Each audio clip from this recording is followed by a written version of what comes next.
We gotta get him as VP. We gotta do it, okay? All the other people risk losing a Democratic incumbent. Now, what people will say, except Buttigieg. Buttigieg doesn't risk a Democratic incumbent. Everyone else does, though. Everyone else is like a Democratic senator who, if they become VP, then they lose the incumbent advantage. For the Senate, that's a big deal. Now, it doesn't. Technically, a Democratic senator would probably win, like if Mark Kelly became VP anyway. But whatever. You lose the incumbent advantage, okay? Kentucky has a governor who is also term limited, much like Roy Cooper in North Carolina, okay? But the important difference, okay? Kentucky's governor already won his election. They have their election in 2023. So their governor already won the election. Their governor is safe. So if he becomes VP, then his Democratic lieutenant governor becomes a Democratic governor. If he doesn't become VP, they keep the Democratic governor. So either way, Kentucky gets their Democratic governor, okay? North Carolina, on the other hand, does not have their gubernatorial election until November 5th, the same time as the presidential election, okay? So if Roy Cooper becomes vice president, in theory, not only could North Carolina maybe go blue, but that'll motivate, at least in theory, more Democratic North Carolinians to turn out and vote. Not only will they vote for Harris and Cooper as the president, but they will also vote for the Democratic governor candidate. So it increases our chances of keeping our Democratic governor. As someone who lives in NC, I am biased, and that's why I want Roy Cooper, okay? Kentucky gets to keep their Democratic governor no matter what, okay? Every other person risks losing a Democratic incumbent advantage, except Buttigieg. So that's why I want Roy Cooper. But I do like, listen, I like Buttigieg too. So I'd be fine with Buttigieg. I mean, really, I'd be fine with anybody, but Buttigieg or Cooper are my top picks. Cooper is the best choice of VP. But now here's in. As Kamala Harris takes the reign of the Democratic presidential nomination, she faces several critical challenges, the most pertinent of which is her selection of vice president. Have we ever gone through a mental health crisis? Not a significant one. There were numerous promising candidates, with each with the unique potential to attract more voters to the coalition, secure a crucial swing state, or boost enthusiasm in the party. Harris needs a known figure without significant controversy, someone not only progressive yet staunchly loyal to her campaign and the current administration. One consideration for Harris is that some of her potential choices currently hold important positions in state government or Congress, which Democrats cannot relinquish. Several vice president candidates in the swing state are lone Democrats in a predominantly Republican state assembly, such as Kennedy's governor Andy Beshear. Others, like Illinois Governor Pritzker and Governor Tim Walz in Minnesota, are settled in blue states and would need to cut short their gubernatorial terms, given their re-election in 2022. The reason I ask is because the existential questions I'm learning about is causing a certain degree of anxiety, so I want to know how to approach it. I can help you with that, buddy. Governor Pritzker, despite being one of the bluest states of the country, is barely maintaining approval, a potential concern for Harris seeking popular, loyal figure who can attract moderate or conservative voters. I don't think Pritzker's, I don't know how to pronounce her name, proximity to swing states alone would suffice to drive voter turnout for Harris, something Republicans are attempting. Governor Walz has seen much progressive legislation in Minnesota, but since it's a blue state with full control of its legislator, it's expected his disengagement across party lines and controversy. I want Cooper to be VP, but I'm worried he'll screw us over because we might end up with Robinson.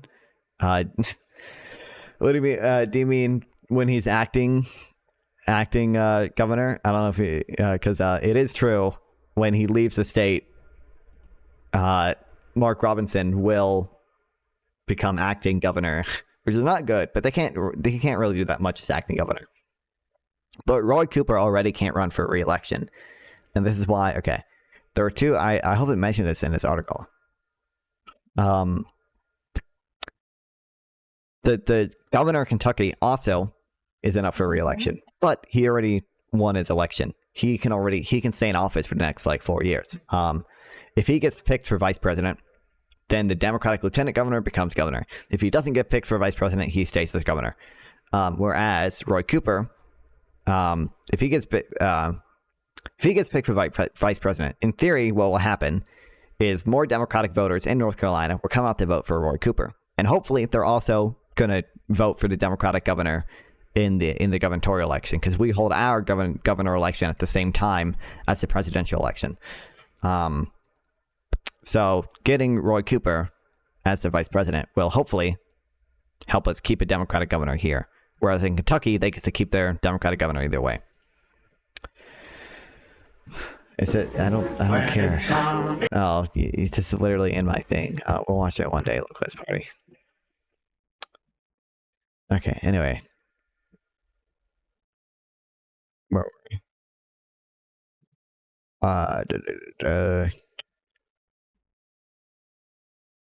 Potential loss of governorship or legislative seats for Democrats is a significant consideration in the VP selection process. Governor Josh Shapiro of Pennsylvania, one of the most successful candidates for the position, is highly popular in the state but lacks major legislative accomplishments. He also faces the same potential challenges as Walsh, giving his moderate stance on issues like the Israel-Hamas conflict, which might keep the progressive base at home, while possibly appealing to moderate voters, but Democrats need both. I wait for 7 months. Additionally, and more importantly, while Shapiro's tenure as the governor of the largest swing state in appeal for unity following the Trump rally shooting could assist Democrats in countering Republican claims of divisiveness, Democrats run the risk of losing the Pennsylvania governorship to a Republican if he is elected and wins the presidency.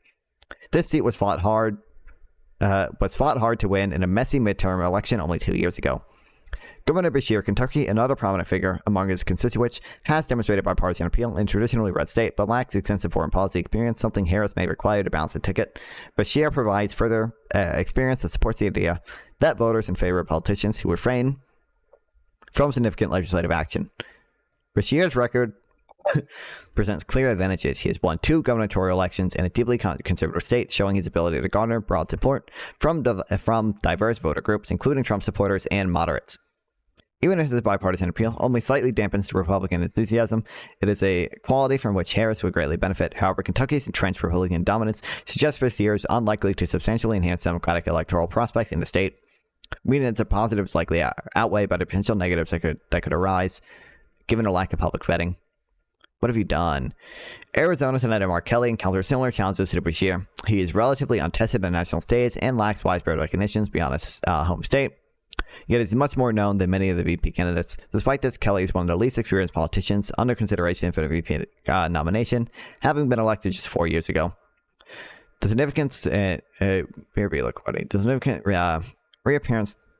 consent for Harris. Arizona, a swing state, would need to conduct a special election to fill Kennedy's Senate seat if he is chosen, and Democrats win the White House in November without any assurance that a Democrat would win the seat. Kelly's background as an astronaut, though, remains a bipartisan appeal, a notable advantage for a party searching for Obama-like coolness. Other potential running mates, including Cedric Richmond, Wes Moore, and Gretchen Whitmer, have also been considered, each bringing their own challenges. Whitmer has already stated she's not interested in a position. Richmond is unknown, and Moore, a newcomer as governor, would force Democrats into holding another election for the position recently assumed by a moderate Republican. Pete Buttigieg brings his own set of problems. I like Pete, but selfishly I want to work Cooper again. He gained recognition primarily due to the Ohio train derailment and for his identity as a gay individual. It's uncertain how these factors might influence the campaign, but he could potentially be more or less appealing than the current polls suggest. Harris Cooper ticket. This leaves one candidate, Governor Cooper of North Carolina. The best thing about Cooper is that he's already on his way out. He's in his final year of his last term in office. In 20 years, he secured victory in 6 statewide elections in North Carolina, crucial battleground state for 2024, including 2 terms as governor. Harris already enjoys a professional relationship with Cooper. Both served as their state's attorney general, and Harris considers him a close friend. Among the VP candidates, Cooper possesses the most extensive experience in politics.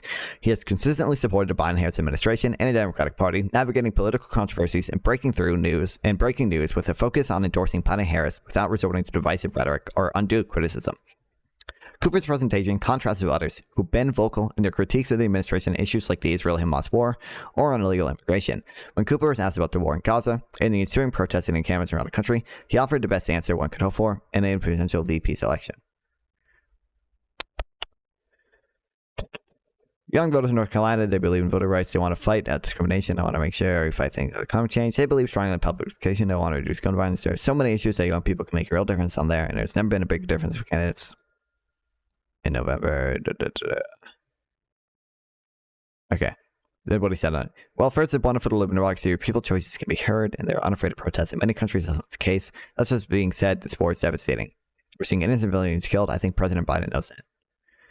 What you have is a terrorist organization, Hamas, who runs Gaza, who invaded Israel and committed atrocities, still holds hundreds of people hostages. At the same time, in Israel's attempts to defend itself and to rid itself from Hamas, you're seeing devastating consequences to civilians, women, and children. I know the president is working very hard towards a ceasefire, towards providing aid to Gaza. There's so much hard work going on behind the scenes now, and even more publicly, to make sure hostages are released and to make sure that peace is brought to this area of the world. There needs to be a two-state solution here. We need the Arab countries to come together, but I do know that the Biden administration will work hard towards peace. You're not going to see that from Donald Trump. You're not going to see that from Donald Trump, who talks about how much he admires dictators across the world. True.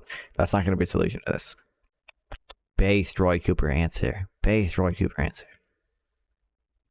People still get at him with that because people are fucking wildly pro-Palestine. They're fucking... But the Hamas is coming on the monument I saw. I better hide. I better hide. They're coming for me after I spread my Israeli propaganda. There's literally a red triangle above my head, guys.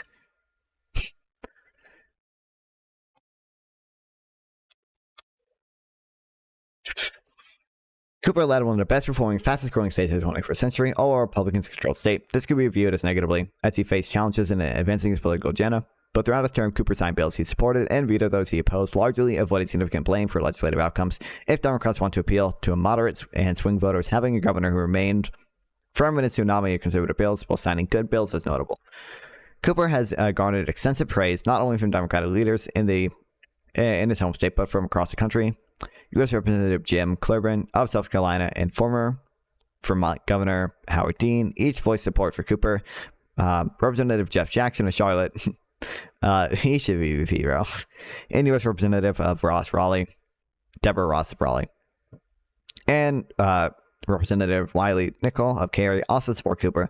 Polling the Democratic delegates for VP showed modest support for Cooper placing fourth. Drew Cromer, chair of the McKinley County Democratic Party, and State Senator Rachel Hunt, the Democratic nominee for Lieutenant Governor, all echoed their agreement that Cooper would be an excellent choice. Votes are important. There are two significant reasons, in addition to what I've already mentioned, why I believe Cooper would be an exceptional choice for Harris as VP. The critical importance of Democrats winning North Carolina and its similarity to Georgia's voter demographics. This is the same video, is it not? Oh no, it's different. We'll go on the lawyer arc at some point, dude.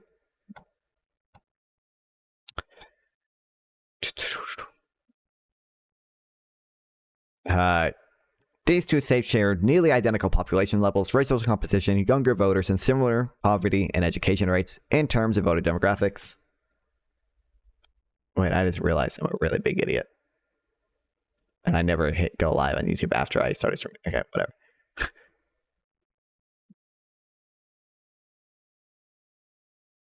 Oh, yes, maybe I did. Or I didn't. Oh, I never. Okay, whatever. Dresses all the comment and counter arguments against it. Wow. Okay. North Carolina and Georgia are more alike to each other than key swing states like Michigan or Wisconsin or even Arizona, which tend to have smaller, older populations, higher incomes for a vast majority of white. North Carolina and Georgia each hold more electoral votes than every swing state except Pennsylvania. Furthermore, recent polls indicate that Harris is already performing more competitively in these states in Arizona, Nevada, and Michigan. By choosing Cooper, Harris may swing these crucial southern states over to her side, which in which case his election would be all but wrapped up. Cooper offers another advantage. He's unlikely to run for president in 2028.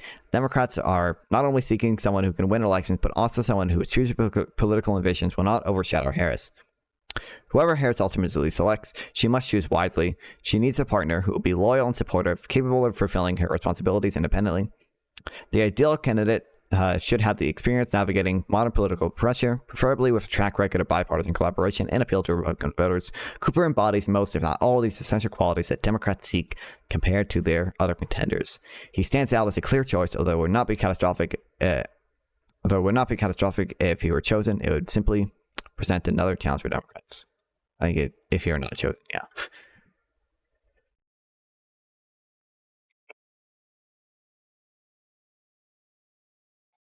It's the obvious choice. Obviously, we need a I'd be fine with Buttigieg. I mean, I'd be, again, fine with anyone, but I like Cooper the most. Buttigieg's probably second. Because I'm going to make a short video about the governor election here at some point. So a lot of the reason that I selfishly want Cooper so badly is because I think the Republican candidate here for governor is insane, and I don't want him anywhere near the not what would you call it,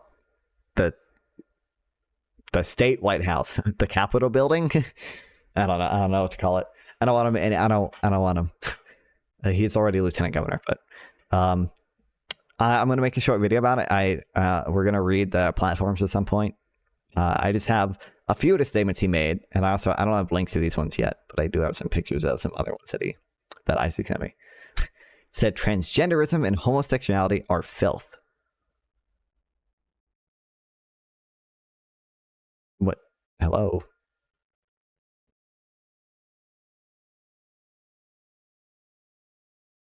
This away from those folks. And I'm going to tell you why. Because it is flat out child abuse. Take your children and tell them they have to attend school. Don't have a choice. And then some of them will tell them they don't want you to have a choice where they go to school. True. Where's that? Teach them a bunch of stuff about why they're racist. Teach them a bunch of stuff about transgender. So he's doing the typical, like, conservative critical race theory, making the kids gay stuff. And homosexuality. But then he goes a step further. I'm saying this now, and I've been saying it, and I don't care who likes it. Those issues have no place in a school. There's no reason. Okay.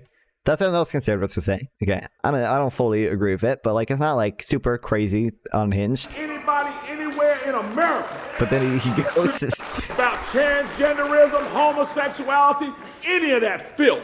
And yes, I called it filth. And if you don't like it that I called it filth, come see me and I'll explain it to you. And then he's clarified a little. So that gays are equivalent to what cows leave behind, as well as maggots and flies. He did it in he's like a Christian preacher. Every time filth? You talk about he's gone way worse than filth. Where's the if homosexuality is of God, what purpose is there? What does it make? What does it create? It creates nothing. Like this doesn't have the transcript. I'll look through it at some point to find where exactly he says it.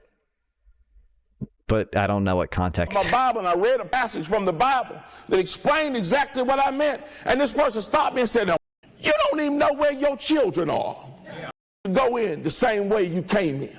You can go out the same way you came in. And we're standing up for them as much as we are anybody. These so-called educators.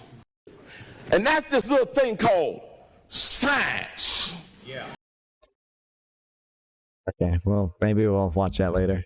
To figure out where it is. And then he said the civil rights movement was bad because so many freedoms were lost. Apparently ambassador the so-called 1960 civil rights movement lamenting that so many freedoms were lost during the civil rights movement. I think he said he's against the Civil Rights Act, which is a interesting take.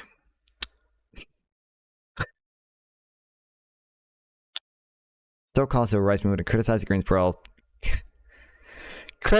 Greensboro lunch counter protest as a ridiculous premise designed to pull the rug out from underneath capitalism and free choice and free market. There's that. Probably the worst thing he said. Beyonce's songs sound like satanic chants. Changed my mind. Seriously, your songs sound super weird. Like, Satan laughs at you, rot in hell, if you play them backwards. Super weird. Oh, wait, there's two more. Two more things. I can get links to these later when I make the video. Mark Robinson called it Holocaust hogwash and now uses a slaughter of Israelis and Americans to perform a transparent political stunt, said Kate Fronter, a spokesperson for Stein's campaign. This is as close as he should ever be as close as he should ever get to being governor. Robinson, in a past Facebook post, called reports of the Holocaust hogwash. In a separate 2017 post, he implied that the widely accepted figure of 6 million Jews killed by the Nazis is false.